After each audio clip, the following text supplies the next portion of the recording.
So నిన్న పవన్ కళ్యాణ్ గారు కుంభమేళకి వెళ్ళడం జరిగింది. సో వేరే వాళ్ళ అంటే వేరే హీరోల ఫ్యాన్స్ అందరూ కూడా పవన్ కళ్యాణ్కి పొట్టు వచ్చింది, ఇంకా ఆయనకి రాజకీయాలు కానీ సినిమాలు కానీ అవసరం అనే విధంగా ట్రోల్ చేస్తున్నారు.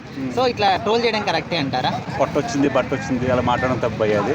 పవన్ కళ్యాణ్ అనేది ఇప్పుడు కూడా ఫిట్నెస్, ఆయన ఒక బ్లాక్ బెల్ట్.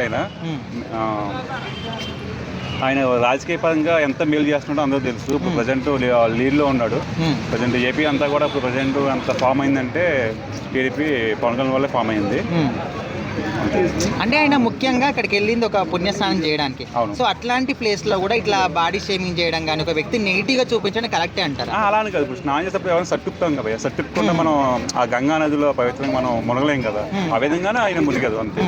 అంటే అట్లాంటి ఒక ఆధ్యాత్మికతకి వెళ్ళిన చోట కూడా ఇట్లా క్రియేట్ చేయడం కరెక్టే? అది నెగిటివ్ గా తీసుకోకూడదు భయ, అది పాజిటివ్ గా తీసుకోవాలి. ఇప్పుడు మన పంతుల్లో ఉంటారు, గర్భగుడిలో సట్ లేకుండా ఉంటారు, అలా అని చెప్పేసి బాడీ షేమింగ్ చెప్తే తప్పు కదా.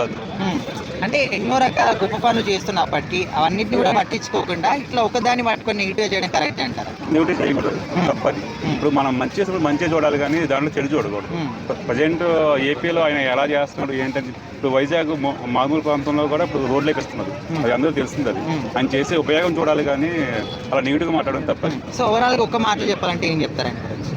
పవన్ కళ్యాణ్ ఏముంది అందరూ, నేను పక్క పవన్ కళ్యాణ్ పక్క అనేది అది ఆల్ ఈజ్ గాడ్.